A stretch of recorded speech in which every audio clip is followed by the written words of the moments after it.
Tu pêches la carpe et tu veux en savoir plus sur ton matériel? Ça tombe bien, aujourd'hui, on parle moulinet. Bon, pour la pêche de la carpe, il existe deux types de moulinets, le débrayable et le frein avant. Le débrayable, il possède une gâchette à l'arrière qui va libérer ton frein et ainsi faciliter ton ferrage. En un demi-tour de poignet, le frein se bloquera et tu pourras ainsi commencer ton combat. Les débrayables sont généralement plus lourds que les freins avant et c'est normal parce qu'ils possèdent plus de pièces mécaniques à l'intérieur. Pour le reste, ils sont sensiblement identiques. Puisqu'on a commencé par le frein, il faut savoir que ça ne sert à rien d'aller chercher une puissance de frein énorme. 5 kg de frein pour la pêche de la carpe sont largement suffisants. À titre de comparaison, un être humain normalement constitué, les 5 kg de frein, il ne peut pas les sortir à la main d'un moulinet. Je te laisse réfléchir là-dessus. Il existe plusieurs tailles qui vont généralement de la taille 5000 à 14000. Et là, spoiler alerte, il n'existe aucune règle scientifique qui détermine ces tailles.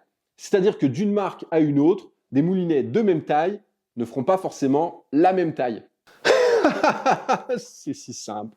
On retrouve des bobines, parfois également surdimensionnées, capables d'accueillir plus de 1000 mètres de fil. Alors moi, je te conseille de mettre du backing au fond. Le backing, c'est du fil qui ne verra jamais l'eau et ça te permettra d'économiser du nylon. Mais de plus en plus, on retrouve également des bobines appelées shallow.